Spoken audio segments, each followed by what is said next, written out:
Hello and welcome students, Gyanjyoti coaching সেন্টারের পক্ষ থেকে তোমাদের সকলকে আরো একবার স্বাগত।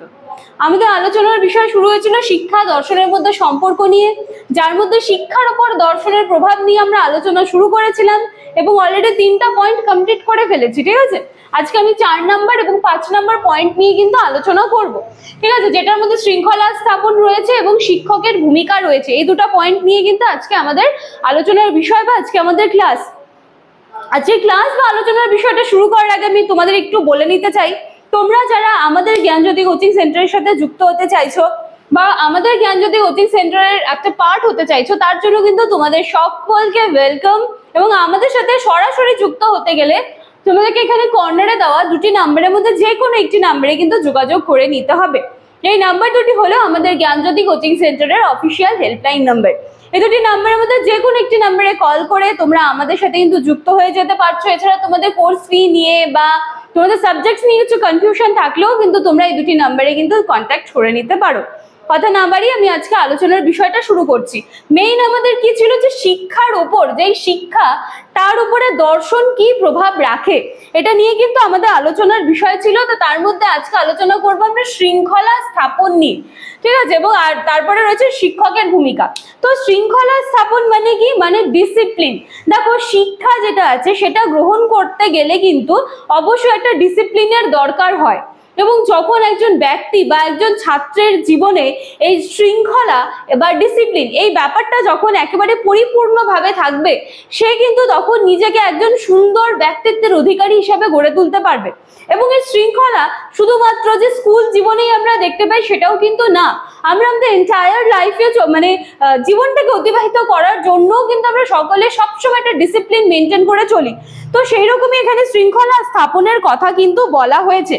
এছাড়া শিক্ষা ক্ষেত্রে যেহেতু এখানে মেইন হচ্ছে শিক্ষার উপর দর্শনের প্রভাবটা বলা, মানে শিক্ষার উপর দর্শনের প্রভাবের কথা বলা হয়েছে, তো এখানে মেইনলি ফোকাস করা হচ্ছে যে শিক্ষা ক্ষেত্রে মানে এই যে শৃঙ্খলাটা, ঠিক আছে, তার প্রভাবটা কি সেটা কিন্তু অনেকটাই দার্শনিক চিন্তাধারা যে রয়েছে তার উপর কিন্তু নির্ভর করে থাকে। ঠিক আছে, এবার দেখো আমরা এখানে দেখবো যে যেহেতু দার্শনিক চিন্তাধারাটা চলে এলো, তাহলে ভাববাদী দার্শনিক এবং প্রকৃতিবাদী দার্শনিকদের মতে এই শৃঙ্খলা স্থাপনটা কি, উনারা কি বলতে চেয়েছেন উনাদের মতানুসারে, সেটা কিন্তু আমরা একটু দেখব।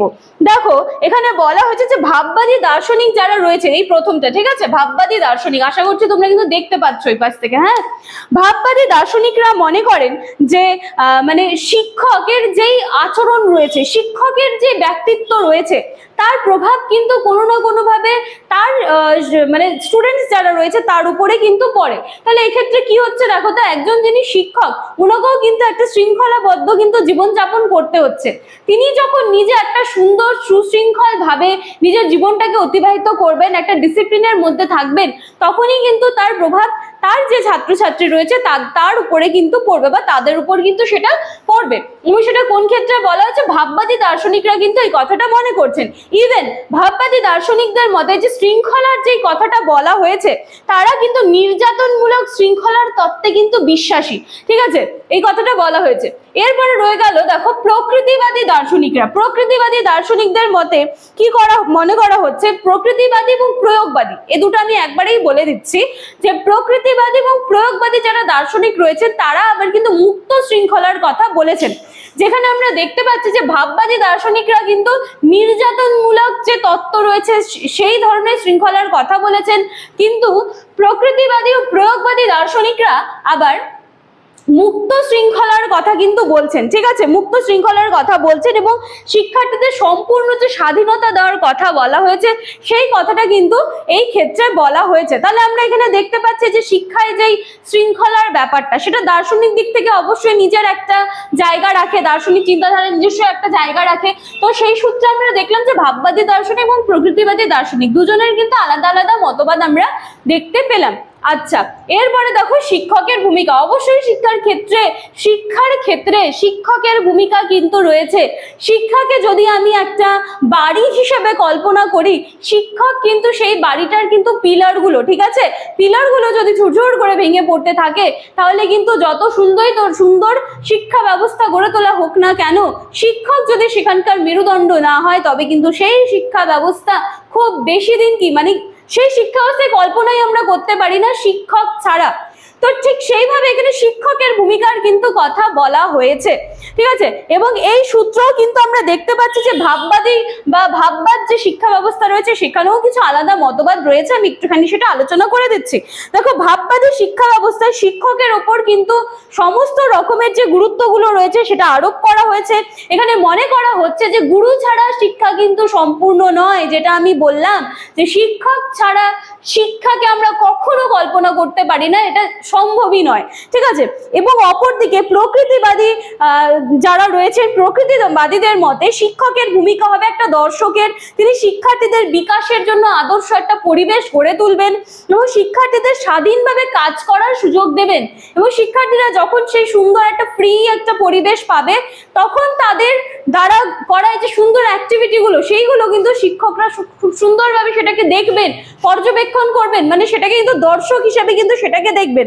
এবং প্রয়োগবাদীদের মতে শিক্ষায় বলা হয়েছে শিক্ষকের ভূমিকা কিন্তু গৌণ, তিনি পরোক্ষভাবে শিক্ষার্থীকে শিখনের ব্যাপারে উৎসাহিত করবেন। তাহলে আমরা কিন্তু তিন রকমের যে মতামত দেখলাম বা তিন রকমের যে কি বলবো যে ভাবধারা কিন্তু আমরা দেখতে পেলাম এক্ষেত্রে, ঠিক আছে। তাহলে শিক্ষকের ভূমিকা এবং শৃঙ্খলা স্থাপন এই দুটো নিয়েই কিন্তু আজকে তোমাদের ক্লাসটা ছিল। ক্লাসটা খুব সুন্দরভাবে দেখবে, ভীষণ ইজি একটা টপিক নিয়ে কিন্তু আমরা আলোচনার বিষয়টা শুরু করেছি। একটু ভালো করে দেখলেই পুরো ব্যাপারটা কিন্তু তোমাদের ক্লিয়ার হয়ে যাবে। তো চলো, আজকের ক্লাসটা এখানেই থাকছে।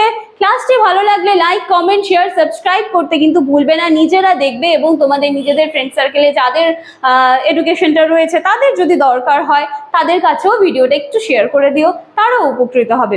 চলো, আজকের ভিডিওটা এখানেই থাকছে। পরের দিনে কিন্তু আমরা এটা একটা লাস্ট পয়েন্ট আছে পাঠ্য বই, ঠিক আছে, সেটা নিয়ে কিন্তু আমাদের একটা মানে ক্লাস পেয়ে যাবে পরের দিনের ক্লাসে।